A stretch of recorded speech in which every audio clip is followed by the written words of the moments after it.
terkait dengan interpretasi radiografi dari soft tissue ya. Ini ada beberapa referensi yang bisa diacu. Jadi kalau kita melakukan interpretasi radiografi untuk soft tissue ataupun juga mungkin untuk jaringan-jaringan hard tissue ya, tulang dan sebagainya, itu tentu adalah untuk mengetahui apakah ada normalitas ataupun abnormalitas yang seringkali ini digunakan untuk melakukan diagnosis atau untuk mendukung penegakan suatu diagnosis. Jadi pada kondisi tertentu seringkali itu menjadi sarana diagnosis utama. Tapi pada kondisi yang lain ini interpretasi ini adalah merupakan suatu langkah penunjang untuk menegakkan suatu diagnosis. Nah,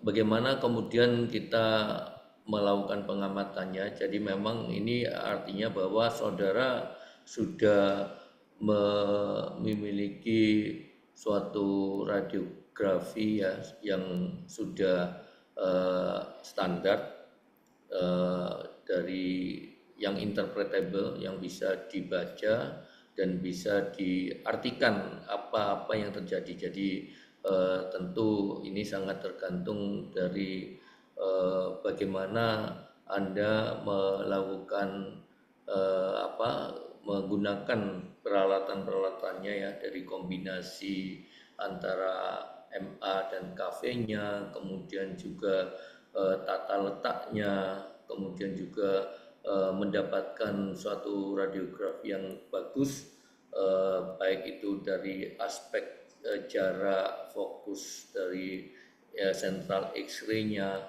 termasuk juga tadi kualitas maupun kuantitas dari sinar yang diberikan, sehingga artinya bahwa Anda sudah mendapatkan baik yang memang layak untuk diinterpretasikan. Karena kalau tidak, maka seringkali juga bisa mengaburkan dan mengacaukan interpretasi kita terhadap radiografi yang kita dapatkan. Untuk itu pengamatannya dilakukan pada tempat yang tenang ya, pada ruang yang gelap. Iluminator atau reflektornya itu bagus, baik dan layak, tidak menyebabkan sinar terlalu besar untuk kita bisa membaca dengan baik, dan tentu juga bisa mengontrol cahaya-cahaya yang berasal dari iluminator itu agar tidak terlalu kuat yang menyebabkan kita kesulitan untuk membaca. Nah, di dalam interpretasi radiografi ini Anda sebetulnya bermain pada dua hal utama, yaitu radio opacity dan radio lucence. Radio opak itu mengarah pada adanya warna putih ya, dan radio lucence itu mengarah padanya warna hitam. Dan organ-organ ataupun sesuatu yang Anda dapatkan dari radiograf itu adalah merupakan di antara yang sangat hitam atau sangat radiolucence dan sangat radio opak atau sangat putih. Jadi permainannya di situ antara hitam dan putih, dan ini sangat ditentukan oleh radiodensitasnya, oleh ketebalan dari area atau dari organ yang Anda ambil X-ray-nya, di mana X-ray-nya itu menembus pada organ tersebut, sehingga semakin densitasnya semakin tinggi, maka tentu dia akan semakin rapat ya, semakin tebal, dan ini kemudian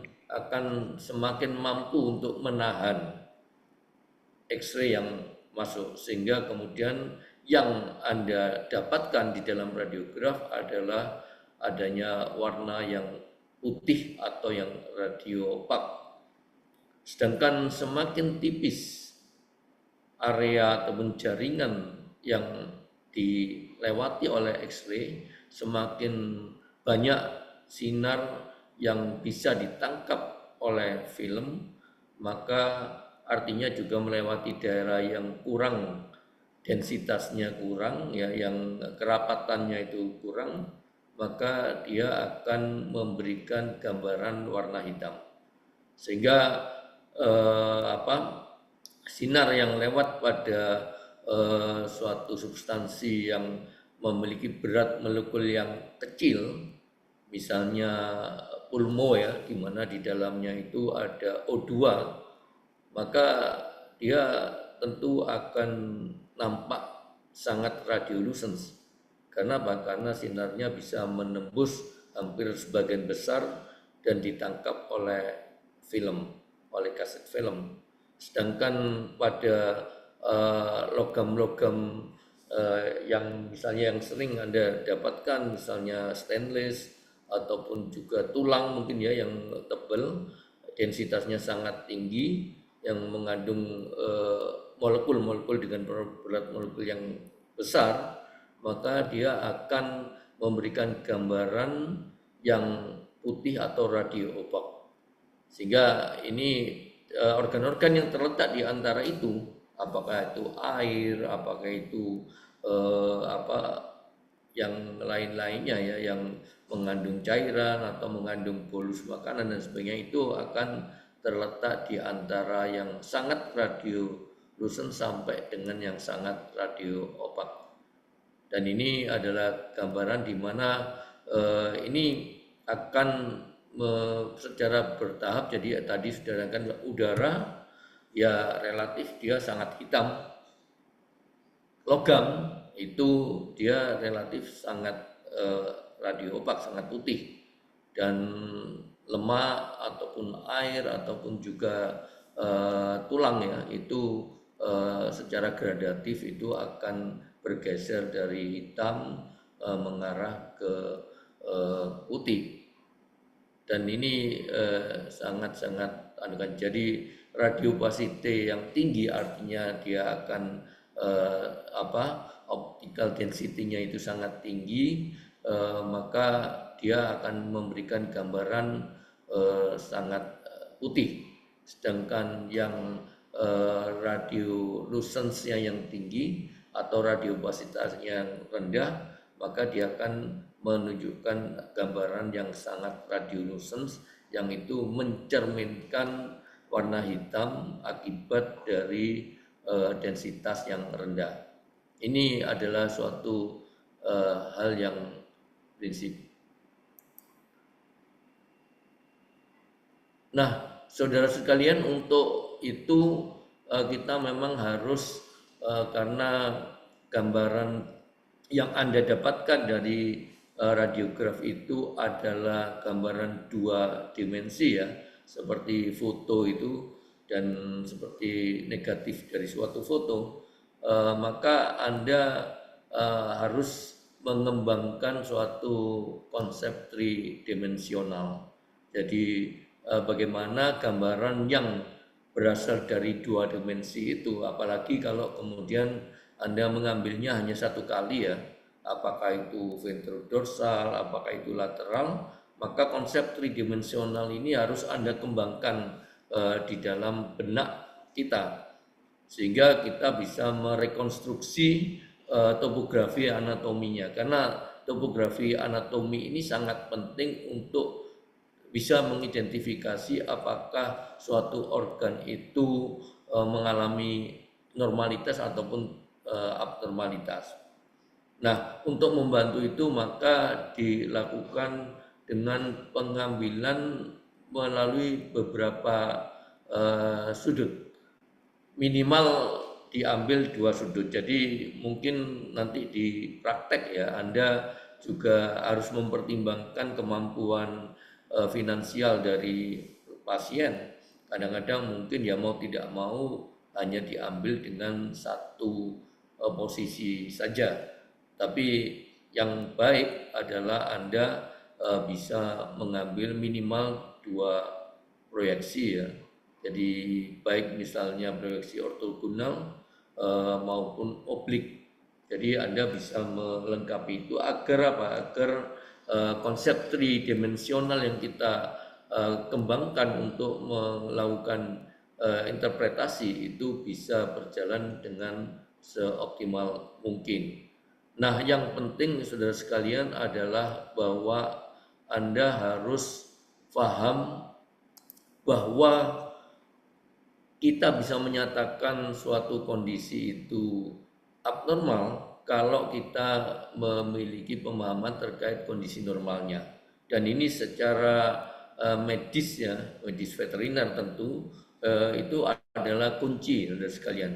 Dimanapun kalau Anda kemudian menggunakan suatu sarana diagnostik untuk melakukan pemeriksaan macam-macam, maka referensi terhadap kondisi normalnya terhadap variabel ataupun parameter yang diukur itu normal dan tidak itu sangat penting. Apakah itu Anda mendapatkan adanya kasus fraktur ataupun adanya abnormalitas dari bentuk jumlah maupun juga posisi relatif. Anda mungkin juga harus tahu normalnya sebenarnya bagaimana normal posisi dari diafragma, kemudian di belakangnya ada liver, kemudian juga ada ren, kemudian di belakangnya lagi Anda dapatkan dan agak sedikit juga berimpitan, ada gaster, ada small intestinal, itu semuanya adalah suatu kondisi-kondisi yang kita harus paham bagaimana posisi normalnya dia dan bagaimana posisi relatif dari setiap organ itu.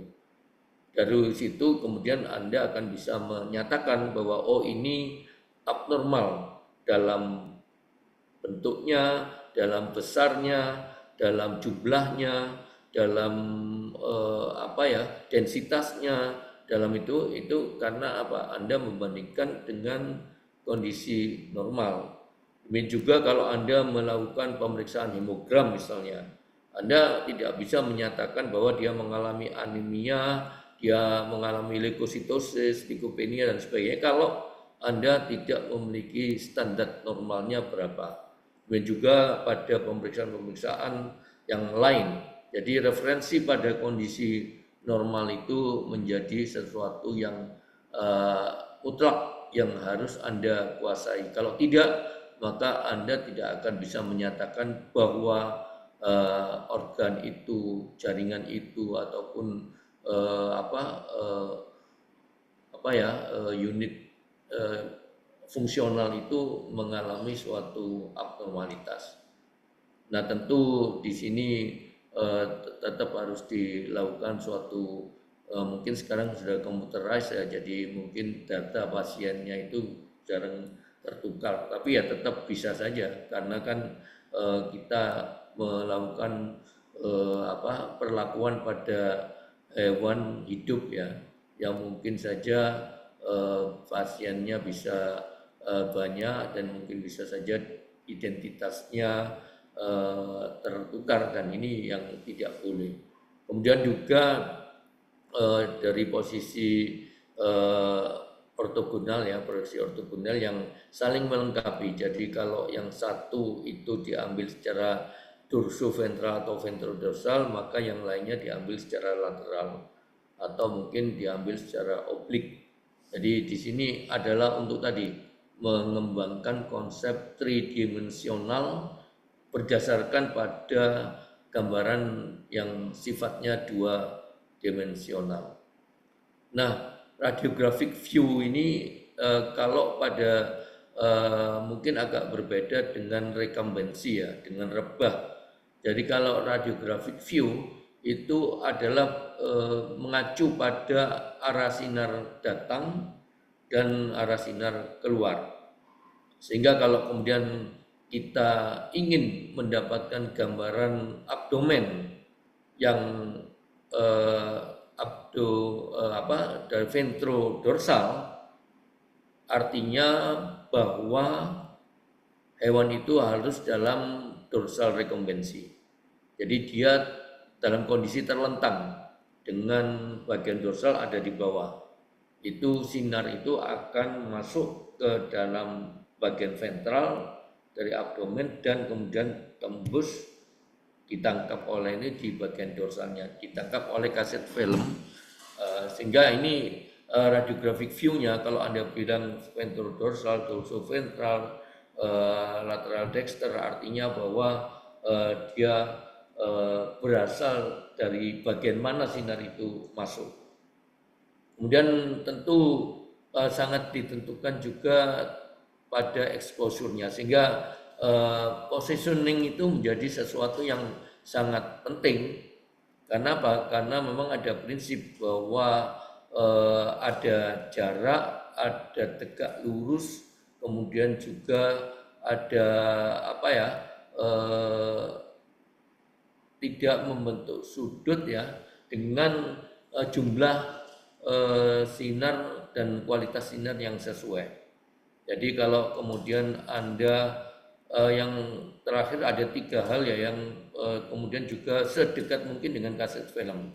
Jadi di sini kalau Anda ingin mendapatkan kualitas yang baik, maka biasanya kalau di klinik atau di rumah sakit, asalkan itu bukan yang portable ya, maka biasanya jarak itu sudah ditentukan. Apakah jarak antara central X-ray itu dengan organ atau dengan objek yang dituju itu biasanya difiksan, misalnya 75 cm atau 100 cm, ini biasanya fix ya. Kemudian Anda akan bermain dengan bagaimana posisi yang tepat agar arah sinar itu tegak lurus dengan objek. Dan kemudian juga posisi hewan tersebut dan posisi organ yang dituju itu harus sedekat mungkin dengan kaset film. Kenapa? Karena kalau dia jauh, maka gambarannya itu akan bias, akan menyebabkan adanya kekaburan ya, karena jarak antara objek dengan kaset film itu terlalu jauh. Sama ibaratnya kalau Anda menyalakan lampu di atas, kemudian tangan kita itu kita dekatkan pada sumber sinar, maka bayangannya itu akan nampak kabur, bahkan membesar dan tidak jelas. Tapi kalau kemudian kita letakkan persis di tempat di mana dia akan memberikan trace-nya, akan memberikan gambaran, maka itu akan mencerminkan kondisi real dari organ yang dituju, sehingga memberikan suatu kualitas yang baik. Nah, interpretasi dari radiograf yang dilihat itu pertama adalah untuk mengidentifikasi apakah secara anatomis normal. Kemudian Anda harus paham bahwa karena ini bukan organ individual yang dilepas dari bagian-bagian yang lain, maka tentu akan ada superimposisi satu struktur dengan yang lainnya. Kalau misalnya Anda mengambil gambaran dorsoventral ya dari bagian torak, maka di sana ada vertebrae, di sana ada lobus pulmoner, di sana ada jantung, di sana ada mediastinal ya. Jadi ada trache, ada esofagus dan itu kalau diambil dari atas dalam posisi dia telungkup, maka itu akan menyebabkan penumpukan-penumpukan. Demikian juga kalau Anda mengambil bagian abdomen secara lateral misalnya, tentu Anda akan bisa melihat beberapa bagian yang menumpuk, misalnya lobus hepatica itu ada lobulus-lobulus yang cukup banyak, ada lateral dexter, ada intermediate dan seterusnya yang itu saling menumpuk kiri dan kanan. Belum lagi ada intestinal, ada gaster, ada ren, ginjal kiri dan kanan yang mungkin kalau kita ambil secara dorsoventral ya, dengan dia telungkup, kiri dan kanan tidak akan bertumpuk karena posisinya terpisah. Tapi kalau kemudian Anda ambil secara lateral, maka kiri dan kanan itu kemungkinan besar akan superimposisi, akan overlap ya. Dan itu wajar karena pada umumnya misalnya pada anjing maupun kucing, terutama kucing juga ya, itu ginjal itu relatif untuk yang kiri itu relatif longgar ya, sehingga kadang-kadang yang ginjal sinister itu lebih ke arah kaudal, lebih ke arah ventral dibandingkan dengan ginjal yang kanan. Jadi ada superimposisi. Kemudian artefak. Jadi artefak ini ya berarti ini yang pengganggu. Jadi kalau misalnya Anda eh, dulu masih masih usum harus dicuci agar di developer, kemudian di runs, dicuci, dibilas gitu ya. Kadang-kadang ada kotoran-kotoran yang masih belum bersih dan itu bisa ini. Kalau misalnya sekarang barangkali yang sering adalah adanya logam ataupun mungkin aksesoris yang dipakai oleh hewan tersebut. Jadi misalnya kalung ataupun itu, dan itu kita harus identifikasi kalau dalam standar untuk pengambilan radiograf itu biasanya dia dilepas ya. Tapi kadang-kadang juga mungkin lupa atau itu sehingga bisa saja dia menjadi artefak. Itu kalau kemudian terletak pada area di mana ada gejala klinis yang kaitannya dengan abnormalitas di area tersebut, bisa saja itu diinterpretasikan salah. Jadi misalnya hewannya ada sesak nafas, kemudian ada aspirasi ya, dan itu kemudian ternyata eh, mata kalungnya itu pada saat difoto persis di area trachea misalnya. Itu kan seakan-akan ada corpora aliena di situ, padahal sebenarnya itu adalah artefak. Kemudian juga tentu lesi patologisnya. Jadi ini tadi referensinya pada anatomi normalnya bagaimana, kemudian lesi patologisnya ini yang kemudian kita perlu. Nah, evaluasi radiografinya tentu adalah untuk mengetahui apakah ada abnormalitas. Kalau ada abnormalitas, ini secara anatomis di mana lokasinya? Klasifikasi abnormalitas itu apa? Kemudian diferensial diagnosis yang bisa kita tawarkan berdasarkan pada radiograf yang kita baca itu apa, dan tentu diagnosisnya. Jadi Anda mungkin pada kasus-kasus tertentu itu bisa menetapkan diagnosis secara pasti dari abnormalitasnya itu. Misalnya pada kasus kalkuli uretralis misalnya ya, kita bisa langsung mengatakan bahwa ini kalkuli karena ada gambaran radio opak dari triple fosfat misalnya. Atau bisa juga pada sistik kalkuli, pada vesika urinaria yang pada betina biasanya bentuk batunya itu kelihatan. Kita langsung bisa mendiagnosis kausa primernya. Tapi pada kondisi-kondisi yang lain kita hanya untuk mendukung. Jadi misalnya pada kasus canine distemper misalnya ya. Canine distemper itu adalah suatu sindroma yang melibatkan banyak sistem. Jadi mulai sistem respirasinya, gastrointestinalnya, sistem inervasinya, maka tentu kalau kita mendapatkan keluhan yang terkait dengan gangguan-gangguan respirasi, karena pada umumnya juga gangguan respirasi berat ya, Anda mungkin diagnosisnya bukan distemper karena Anda tidak melakukan pemeriksaan-pemeriksaan yang lain. Mungkin kalau itu dari sistem gastrointestinalnya atau dari sistem respirasinya, Anda bisa mengidentifikasi abnormalitas yang seringkali ditemukan pada distemper. Tapi kita tidak tahu bagaimana sistem inervasinya. Padahal itu adalah juga gejala klinis dan juga gangguan-gangguan klinis yang juga disebabkan oleh karena distemper. Jadi Anda mungkin bisa, ini ada pneumonia interstisial, ini ada, itu bisa saja Anda menyatakan itu berdasarkan pada radiografnya, tapi tentu tidak menyatakan bahwa ini adalah distemper karena Anda tidak melakukan pemeriksaan yang lain yang Anda diagnosis tadi kan hanya pada interpretasi radiograf yang Anda peroleh.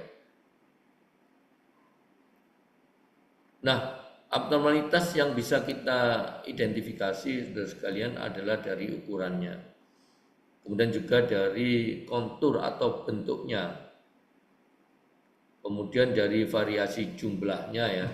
Jadi ukuran ini ada pembesaran atau ada pengecilan. Pada kondisi mikro liver misalnya, livernya mungkin akan nampak kecil dibandingkan dengan normal. Jadi kembali lagi pembandingnya adalah kondisi normal. Kemudian pada kondisi di mana kontur atau bentuk yang juga berubah, misalnya pada kasus fibrosis ataupun sirosis hepatik misalnya, itu Anda akan mendapatkan di samping mengecil tapi bentuknya juga mengalami perubahan. Termasuk juga misalnya pada adanya sistitis kronis misalnya ya. Jadi vesika urinaria yang mengalami keradangan kronis itu seringkali bentuknya tidak lagi seperti balon, tapi dia akan nampak seperti kotak gitu ya. Dan ini kontur dan bentuknya berubah. Kemudian variasi jumlah ini seringkali kita juga bisa membandingkan, misalnya apakah memang ginjalnya itu ada dua misalnya, termasuk juga untuk mengidentifikasi berapa jumlah dari anak yang dikandung misalnya. Karena Anda mungkin kalau menggunakan USG barangkali Anda tidak bisa mengidentifikasi berapa jumlah itu karena posisi dan pergerakan dari dalam, dan itu sangat terbatas untuk menjangkau secara komprehensif gambaran yang lebih luas. Tapi dengan radiograf, terutama kalau Anda mendapatkan usia kepentingan di atas 30 hari misalnya ya, itu akan bisa kita lihat gambaran dari fetus yang itu seringkali bisa kita identifikasi berapa jumlah dari fetus itu dari misalnya melihat kraniumnya misalnya dan vertebrae yang ada di situ. Dari variasi jumlah ini juga. Kemudian perubahan posisi. Seperti tadi bahwa pada kondisi-kondisi abnormal ya, baik itu secara fisiologis maupun patologis, misalnya pada kasus bunting misalnya ya, maka akan ada perubahan posisi. Organ-organ yang dia mengalami pembesaran itu akan menyebabkan organ-organ lain di sekitarnya itu akan terdesak. Sehingga Anda misalnya datang dengan gejala sesak nafas, mungkin saja ini bukan disebabkan oleh karena gangguan respirasi secara primer, tapi misalnya karena adanya hepatomegali misalnya, sehingga livernya itu membesar, mendesak diafragma ke arah kranial, dan kemudian proses inspirasi dan ekspirasi tidak berjalan dengan baik misalnya. Jadi perubahan posisi ini juga misalnya pada hewan bunting misalnya, maka pada termasuk mungkin orang yang hamil misalnya, karena pembesaran dari uterusnya, maka seringkali akan menyebabkan vesika itu terdesak. Jadi kalau pada hewan vesika akan terdesak ke caudoventral, jadi dia akan terdorong ke arah belakang dan ke bawah.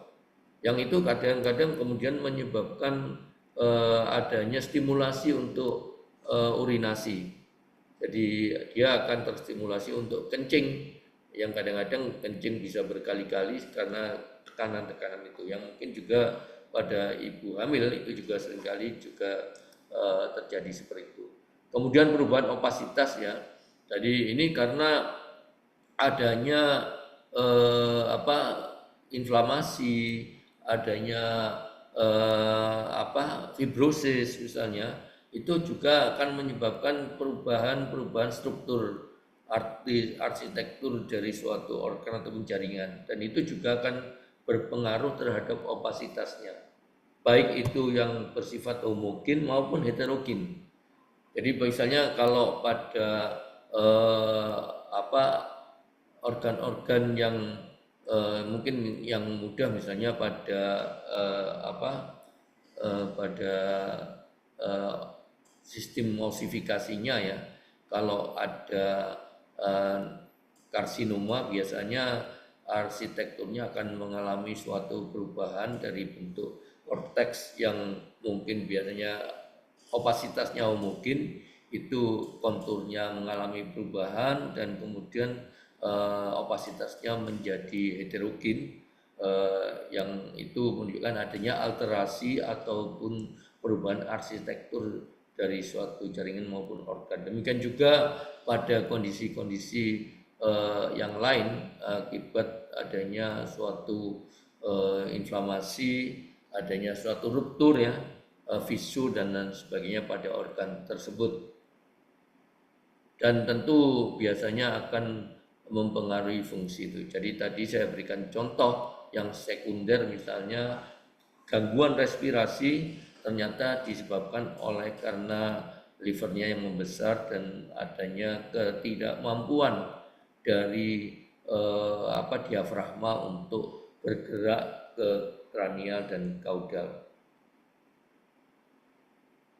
Nah, hal-hal yang penting sekalian adalah kita harus mempertimbangkan bahwa ada superimposisi. Ini mau tidak mau, karena kecuali mungkin di penelitian ya, kita bisa mengevaluasi dampak dari suatu perlakuan terhadap organ-organ tertentu yang kemudian dieksisi lebih dulu untuk difoto, misalnya baik itu mandibula, baik itu liver atau sebagainya, hanya untuk mengetahui satu organ saja. Tapi karena ini adalah hewan hidup, maka yang terjadi tentu ada superimposisi, ada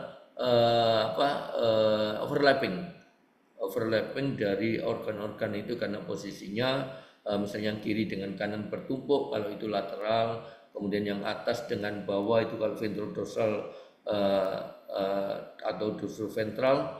Jadi Summerson Shadows ini memang suatu yang sering kita dapatkan pada radiograf dari hewan hidup yang kita ingin evaluasi secara komprehensif.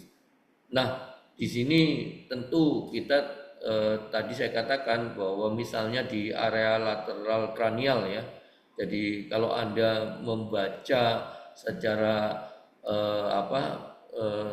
lateral kranial pada kranium misalnya, itu Anda sudah bisa melihat bahwa sistem gigi geliginya ada kiri dan kanan, ada mandibula, ramus mandibula sinister dexter, maksilanya sinister dexter, kemudian juga ada sinus-sinus ya yang juga sinister dexter, ada sinus nasalis, ada sinus temporalis, ada semuanya. Jadi ini kalau kita mengambil seperti itu pasti akan ada penumbukan itu. Bahkan misalnya pada area yang lebih belakang, Anda misalnya untuk melihat di area servikal ya, itu penumpukannya luar biasa. Anda bisa mendapatkan penumpukan dari muskulus yang ada di skapula, baik itu sinister dan dexter, termasuk os skapulanya sinister dexter, kemudian juga di situ ada trachea, ada esofagus, kemudian juga ada thorax inlet ya, yang itu semuanya adalah masa-masa yang sifatnya radio opak. Muskulus di daerah situ juga relatif radio opak ringan, tapi kalau mereka bertumpuk, yaitu ya keniscayaan yang kita harus terima, sehingga kita harus membaca itu bahwa ini ya mau tidak mau harus kita bisa interpretasikan. Nah, Summerson Shadows ini ada dua ya, ada Swiss cheese effect, ada bunch of grape effect. Jadi Swiss cheese effect ini kalau yang bertumpuk itu adalah massa yang bersifat radiolucence, sehingga yang nampak itu adalah gambaran dari massa yang sifatnya hitam atau radiolucent. Contohnya kalau Anda mengambil radiografi dari torak secara lateral, maka Anda akan dapatkan gambaran radiolucence. Nah, radiolucence yang pada radiotorak itu nampak sebagai Swiss cheese effect karena penumpukan dari massa radiolucence yang itu kalau di torak ada lobus-lobus pulmoner ya.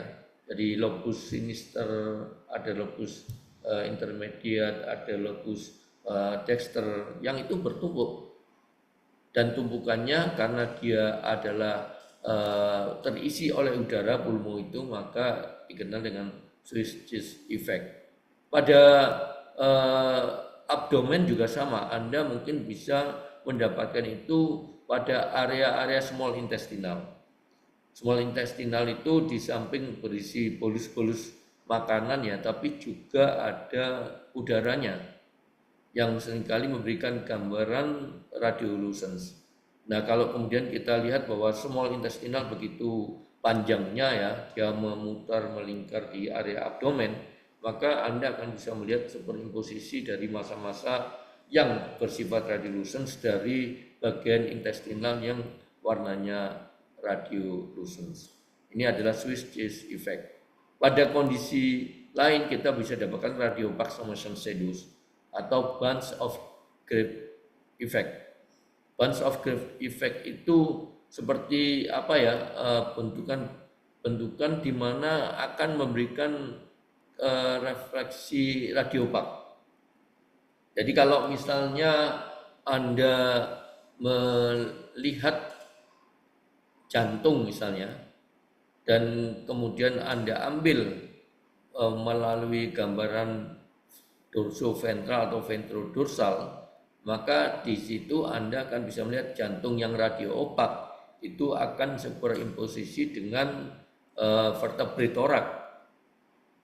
Dia akan superimposisi juga dengan coste sinister dexter kalau diambil dari sinister dari lateral. Demikian juga pada daerah abdomen. Jadi kalau Anda mengambil secara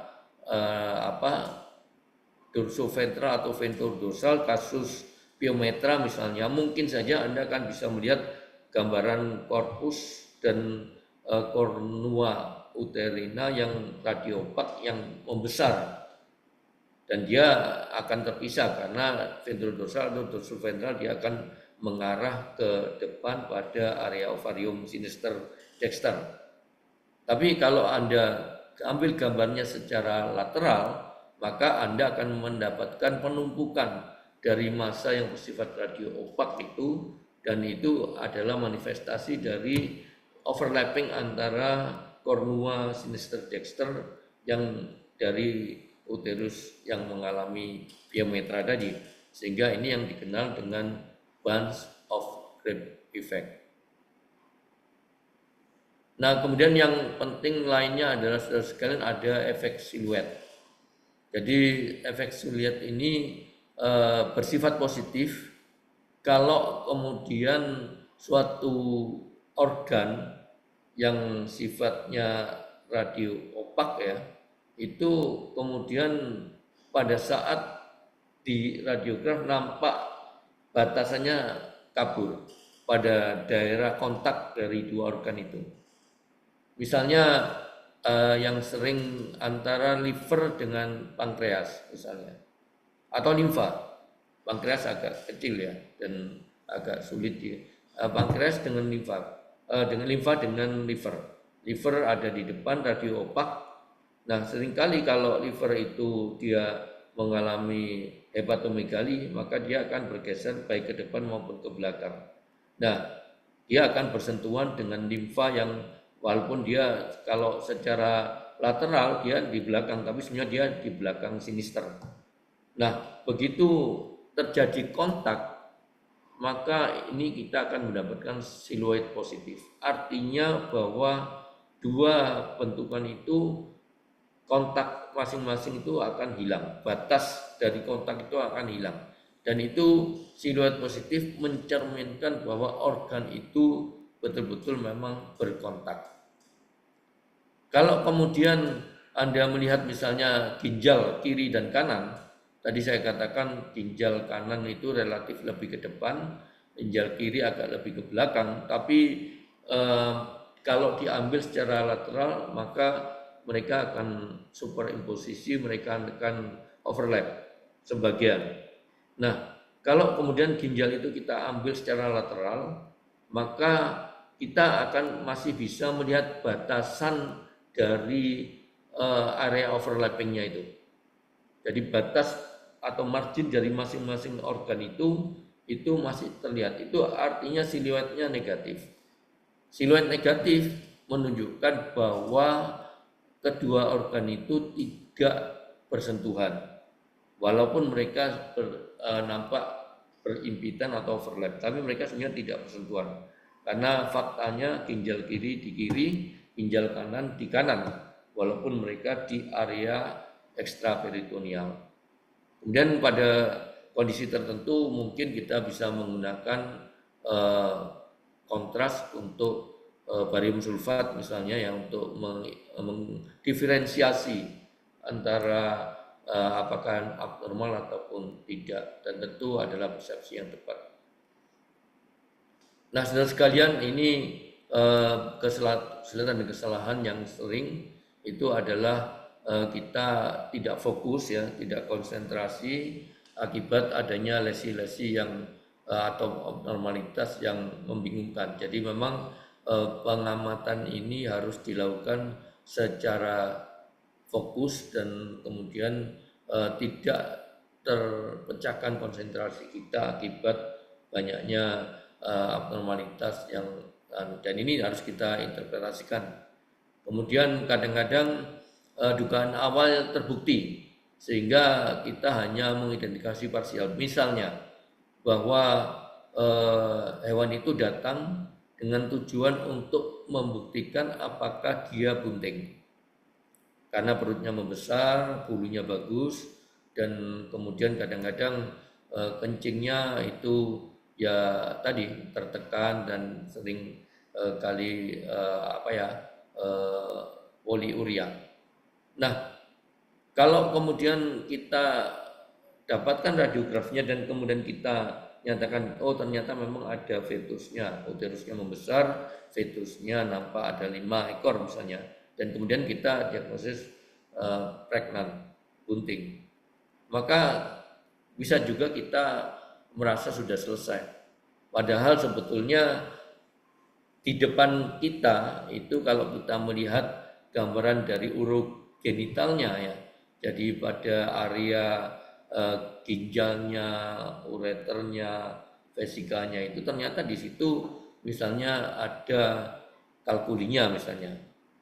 Dan ini artinya bahwa diagnosis kita itu parsial karena begitu kita tahu bunting ya sudah, padahal jelas radiografi itu menunjukkan bahwa ada kalkuli walaupun mungkin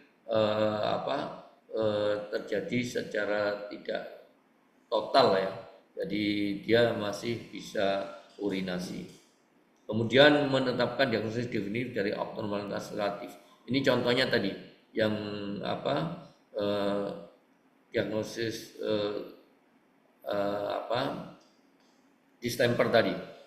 Jadi kita hanya melihat abnormalitasnya pada radiograf, tapi kemudian kita diagnosis bahwa itu distemper. Padahal sebenarnya kita tidak melakukan pemeriksaan lain yang menunjang, bahkan mungkin pemeriksaan fisik pun kita tidak melakukan karena itu dikirim dari dokter lain misalnya.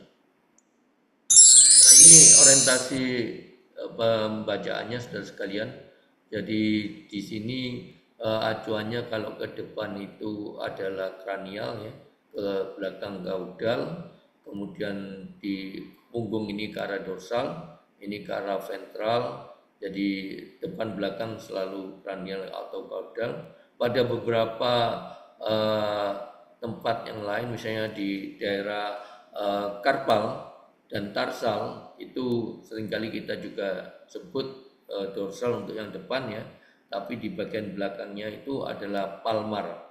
Palmar itu untuk yang di daerah apa, metakarpal, kemudian palmar ini untuk yang di plantar, ini yang di area eh, apa, metatarsal.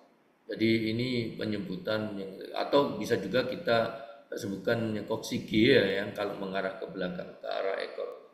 Ini standar yang kita nanti pada saat melakukan interpretasi, maka pergerakan, pergeseran maupun juga perubahan-perubahan itu yang mengarah pada topografinya itu kita mengacu pada arah ini, orientasi positioning ini. Nah, ini sebagai pengantar, nanti minggu berikutnya kita akan melihat masing-masing ya saudara sekalian. Jadi untuk torak ini biasanya untuk mengetahui adanya abnormalitas jantung, ada kompensasi maupun dekompensasi, apakah ada massa atau efusi perikardial, kemudian abnormalitas dari traktus respiratorius, dan seringkali karena ini rongga torak dan itu jantung yang juga ada pembuluh darah besar, ini seringkali ada struktur yang kabur, apalagi kemudian ada pergerakan dari respirasi, sehingga short exposure time itu menjadi sangat penting agar pergerakan-pergerakan itu tidak mengaburkan hasil. Nah, ini tadi ya untuk interpretasi torak juga sama, itu dua proyeksi. Kita perhatikan kardiak siluet. Jadi kalau siluetnya positif artinya memang seringkali ada pembesaran ya. Jantung itu kalau menggeser seringkali nanti dia akan menempel dengan diafragma di kaudalnya, dan di belakang diafragma itu ada liver, sehingga seringkali juga batas diafragma itu menjadi kabur antara jantung dengan liver pun juga akan tidak terlihat. Kalau sampai itu maka artinya kardiak siluetnya positif dan memang terjadi kardiomegali. Kemudian struktur pulmo dan pembuluh darah, rongga pleura dan mediastina, dan serta dinding torak dan diafragma. Ini adalah posisi-posisinya secara anatomis ya sekalian. Jadi mau tidak mau kita harus betul-betul menginterpretasikan walaupun ada superimposisi atau overlapping dari organ-organ ini. Nah, ini gambaran normal dari thoracoabdominal dari anjing dan kucing, walaupun abdomennya sebagian. Jadi Anda bisa melihat ini secara lateral ya, dan ini juga sama lateral, dan ini secara ventrodorsal. Anda bisa melihat bahwa batas atasnya ini ada vertebrae, kemudian ada coste ya. Jadi coste yang lebih warnanya lebih putih itu artinya dia yang lebih dekat dengan kaset film. Dan kemudian Anda bisa melihat ini massa radiolucens yang homogen ya, walaupun ini adalah superimposisi antara sinister dexter, karena Anda bisa melihat gambaran radiolucens yang menunjukkan lobus pulmoner sinister dexter yang bertumpuk ya, namun nampak hitam karena dia terisi oleh udara. Demikian juga pada ini, dan di kaudal Anda bisa melihat gambaran dari diafragma yang melengkung ya, yang ini juga di persis di kaudalnya Anda bisa melihat gambaran dari liver yang bersifat radiopak. Pada posisi ventrodorsal Anda bisa melihat pada anjing yang sangat jelas, mungkin juga pada orang, kalau itu dari ventral ke dorsal maka area dominan dari sinister itu didominasi oleh jantung, dan ini adalah jantung anjing yang Anda bisa melihat ini adalah area dari point of maximum intensity ya. Ini adalah mencerminkan ventricle sinister, di sini ada ventricle dexter, ini adalah atrium sinister, ini adalah atrium dexter. Kemudian juga pada kucing juga demikian, ventralnya ada osternum.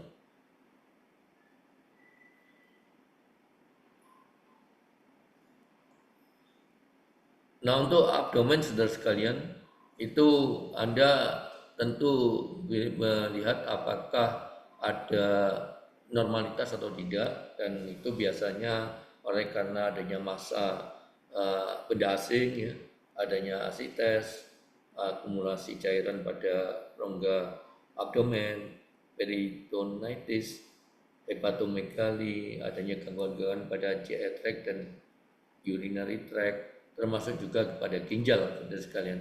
Jadi Anda bisa melihat ini adalah bagian abdomen secara lateral ya, dan Anda bisa menganukan bahwa batas antara torak dengan abdomen ini dibatasi oleh diafragma, di mana bagian kranial dari diafragma ini radiolucens, ini mencerminkan ini adalah lobus pulmoner caudal ya, dan kemudian di caudal dari diafragma itu Anda bisa melihat ini liver misalnya, dan kemudian di lebih ke caudalnya lagi Anda bisa melihat bentukan yang sifatnya adalah radio opak dan juga radiolucensnya heterogen. Ini adalah sebagian gambaran dari gaster, di mana gaster memiliki bentukan yang campuran ya. Jadi Anda bisa mendapatkan radio opak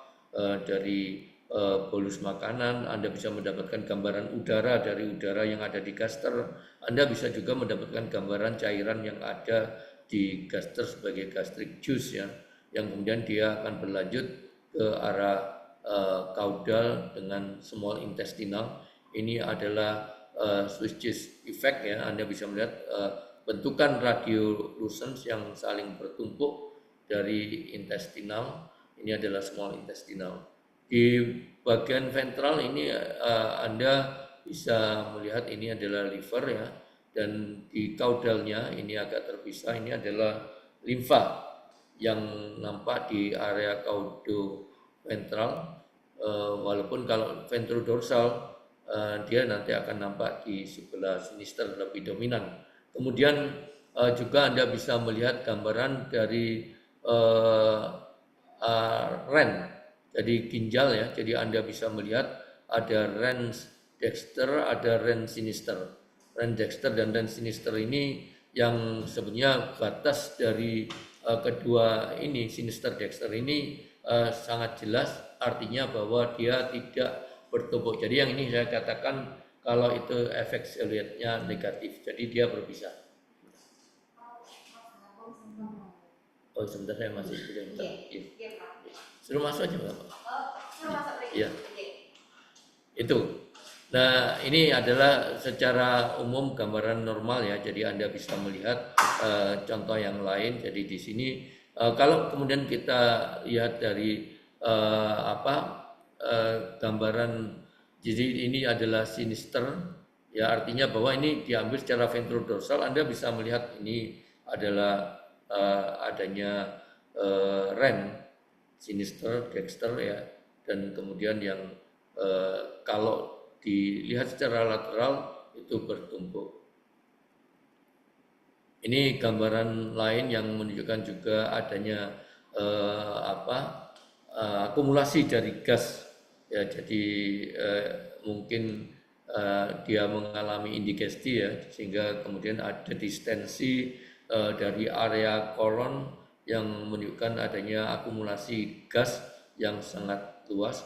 Tapi Anda juga bisa melihat bahwa ini ada gambaran dari REN sinister, ini REN dexter yang juga sama jelas.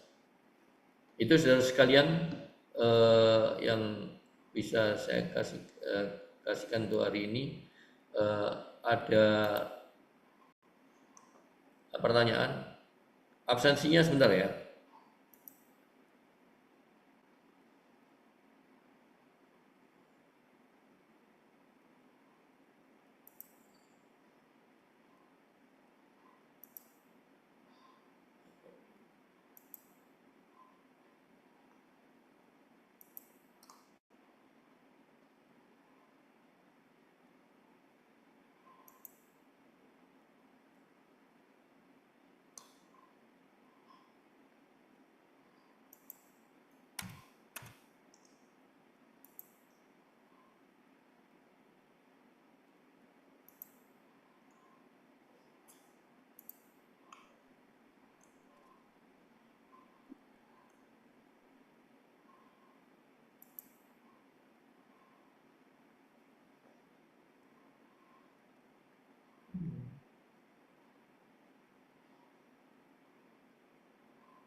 Ada pertanyaan?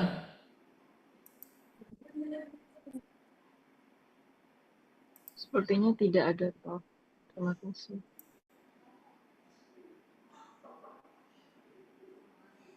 Salam. Oke. Pokok minta dulu, Mas. Terima kasih. Sebentar tak marikan ini. Bisa dilihat deh anunya QR code-nya. Oke. Bisa, Prof.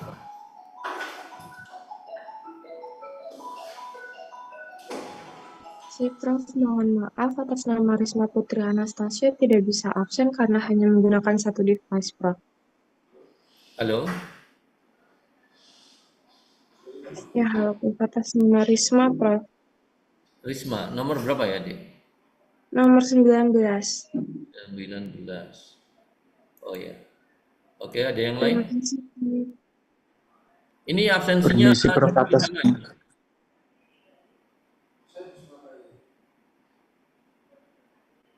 atas nama Arya, Prof. Hanya satu div. Nomor ini Arya Satya. Nomor 3.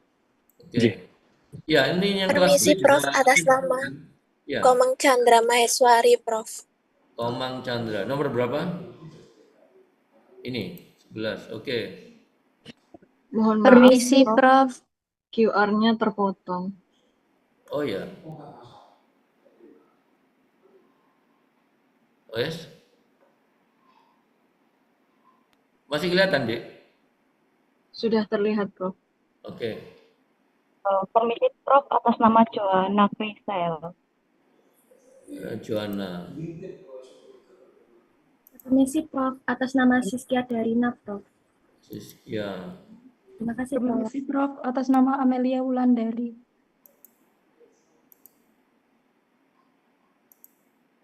Ini kelas berapa? Kelas A apa kelas B?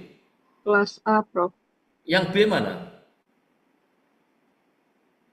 Katanya absennya 1. Sudah ya? Absennya berbeda Prof. Berarti ini yang B belum absen?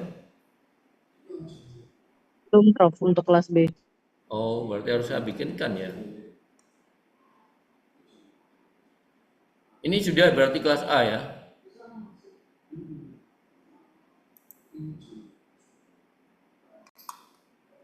Oh, harus bikin sendiri. Sebentar ya Mas, Abang ya.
Langsung dari bandara, Mas.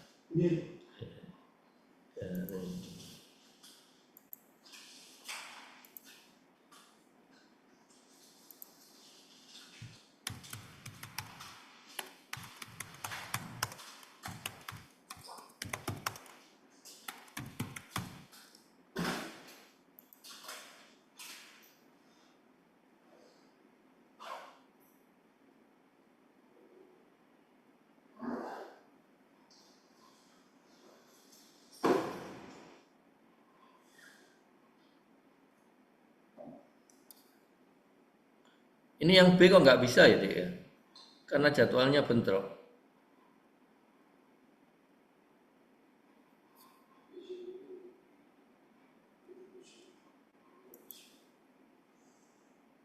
Atau digeser.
Sudah bisa dilihat, Dek?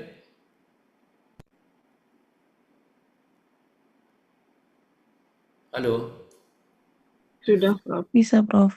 Oke.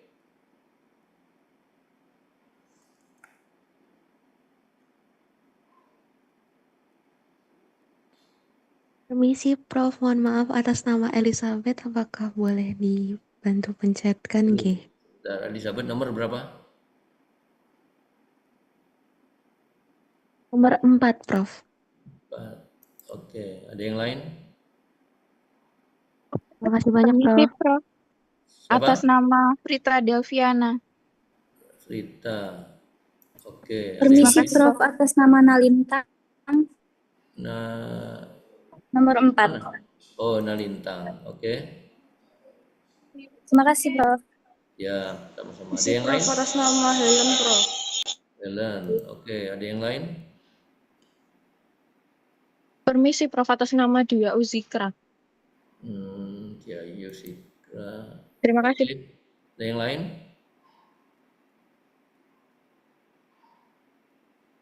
Ini Frita Sharon Sevia berarti nggak masuk ya? Saya Rita Delviana yang tadi, Prof. Oh iya, ada yang lain?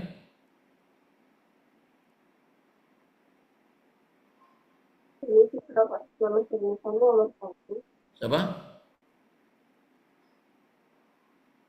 Sudah ya?